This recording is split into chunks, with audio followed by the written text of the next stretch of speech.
बिस्मिल्लाहिर्रहमानिर्रहीम अस्सलाम वालेकुम। आज की वीडियो में दो तीन अहम बातें हैं। वो अहम बातें जो हैं घर के बुज़ुर्गों और घर के वालिदैन से मुताल्लिक़ हैं। अब हम क्या करते हैं भाई, घर के बुज़ुर्गों को या वालिदैन को उम्रे पर साथ ले जा रहे होते हैं या भेज रहे होते हैं, तो उनमें कुछ शरई मामलात भी होते हैं, कुछ अखलाक़ी तकाज़े भी होते हैं। और जो कुछ मैंने ख़ुद देखा है उम्रे के दौरान, सई के दौरान, तवाफ़ के दौरान और बाकी तमाम चीज़ों में, वो सारी सच्चाइयाँ आपके सामने पेश करूँगा। और कोशिश यही करूँगा कि मैं आप लोगों के सामने तमाम बातें जो है ना बिल्कुल हकीकी तौर पे उसी तरह रखूँ जो कुछ मैं देख कर आया हूँ, ताकि आप लोग भी कुछ इस तरह की गलती ना कर बैठें। तो वीडियो को ज़रा तहम्मुल से, तवज्जो से और आराम से देखिएगा, ताकि आप लोगों को सारी बातें बआसानी समझ में आ सकें। लब्बैक अल्लाहुम्मा लब्बैक। भाई देखें, बात यह है कि वालिदैन या घर के जो बुज़ुर्ग होते हैं, जब उन्होंने एक उम्र गुजार ली होती है, तो उस उम्र गुजारने के बाद हम क्या करते हैं, कोशिश यही करते हैं कि भाई हम जो है इनका कुछ ऐसा इंतज़ाम कर दें कि हम इन्हें उम्रे पे भेज दें या हज पे भेज दें। चलिए, अभी हज तो दूर की बात है, हज तो एक बहुत बड़ी इबादत है और तकरीबन ये समझ लीजिए कि हज जो अगर 100% है ना, तो उम्रा उसका जो है ना वो 10% है, इतना है। तो मैं अभी उम्रे की बात करता हूँ, फिर हज को जो है ना आप खुद ही एनालाइज़ कर लीजिएगा कि हज के बारे में क्या कुछ हो सकता है। देखिए, बात यह है कि जब हम घर के वालिदैन को या बुज़ुर्ग को लेकर जाते हैं, या हमारे वालिदैन ऐसे जो चलने फिरने से कासिर होते हैं, या उनके साथ कोई बीमारी होती है, तो हम क्या करते हैं भाई, अब बूढ़े वालिदैन है, ज़ाहिर सी बात है घुटनों का प्रॉब्लम है, कमर का मसला आ जाता है, मोहरों का मसला आ जाता है, इस तरह की चीज़ें हैं, या बीमार हैं, या उनको कुछ सांस लेने में दुश्वारी होती है, तो हम क्या करते हैं, ऐसे वालिदैन को हम व्हील चेयर पर बिठाते हैं और तवाफ़ और सही करा रहे होते हैं।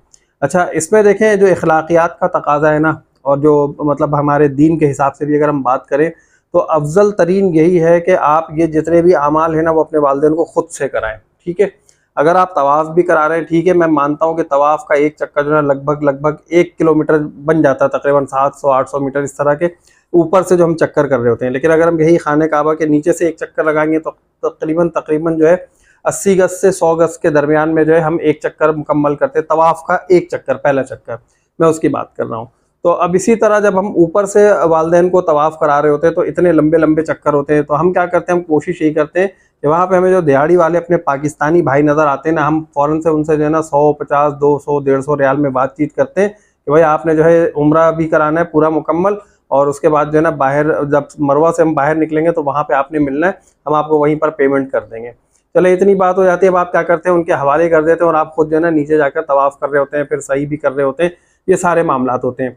अब यहाँ पर मैं ये समझता हूँ कि जब आप खुद जा रहे हैं ना साथ, तो आपके ऊपर ये फ़र्ज़ है, मैं ये समझता हूँ कि आप अपने वालिदैन को खुद से ही उम्रा भी कराएं, खुद से ही सही भी कराएं। जितना मतलब उम्रे के जितने भी अरकान हैं ना, वो आप खुद से मुकम्मल कराएं। अब देखिए यहाँ पर होता क्या है, इस चीज़ को ज़रा समझिएगा ध्यान से।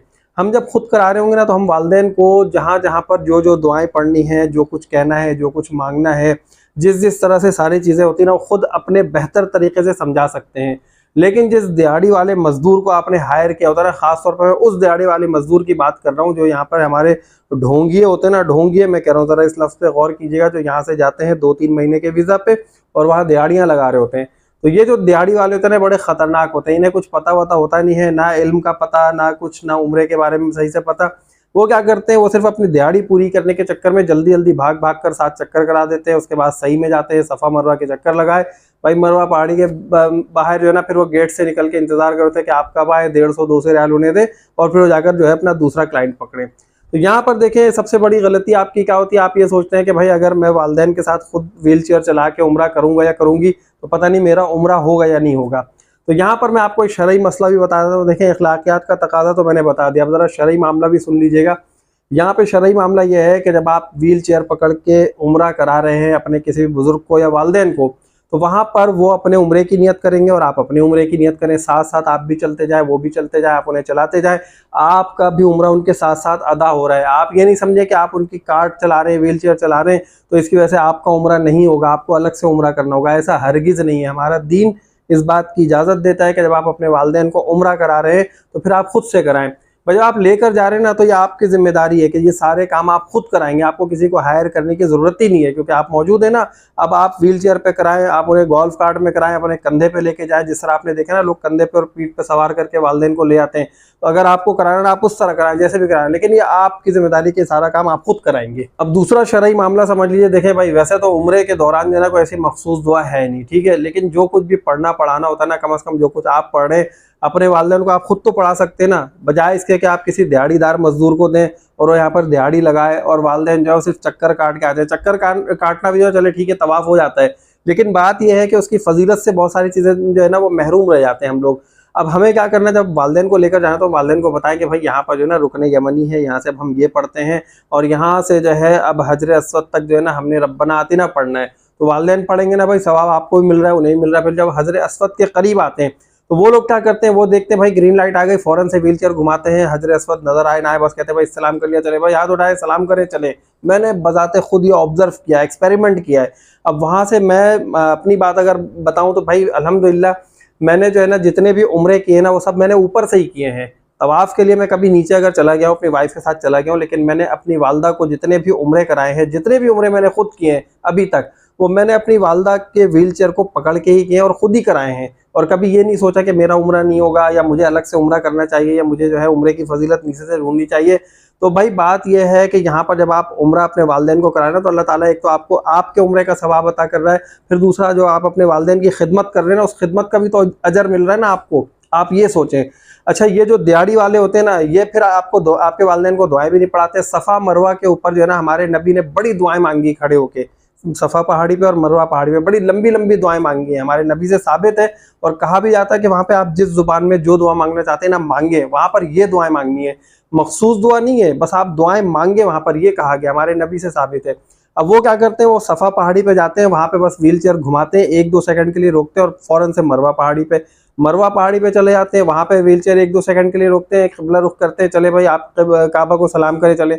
यार वहाँ पे इस्तिलाम कोई थोड़ी करना है, वहाँ पे तो इस्तिलाम है ही नहीं। अब ये जो दिहाड़ी वाले होते हैं ये फौरन से 7 चक्कर करा के बाहर निकाल देते और ख़त्म कर देते।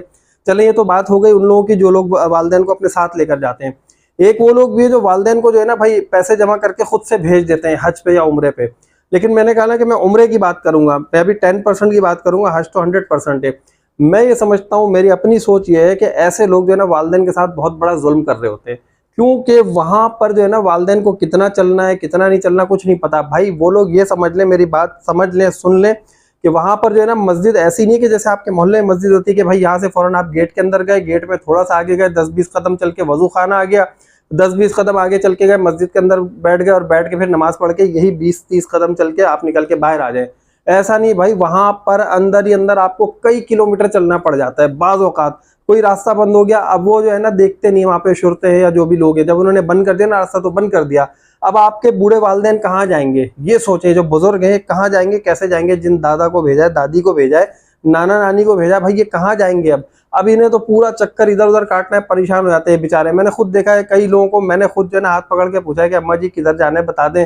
कोई पंजाब की खातून मिली, अम्मा जी कितने, अब सब पूछा भाई उनसे, किसी लैंग्वेज में पूछा, कभी किसी से अंग्रेजी में पूछा कि भाई अगर मैं आपको बिठा दूं कहीं ले चलूं, हाथ पकड़ के बिठा दिया।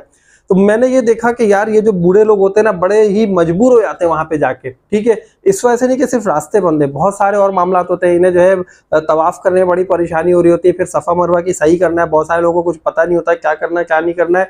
इस उम्र में आके इंसान जो है ना वैसे ही बहुत सारी चीजें भूलने लगता है। यहाँ पर तो अल्लाह ताला भी उनके ऊपर करम करता ना, रहमत करता कि भाई जब 60-65 के हो गए तो अगर कुछ भूल गए, कुछ नहीं किया तो कोई मसला नहीं, अल्लाह कबूल कर लेता है।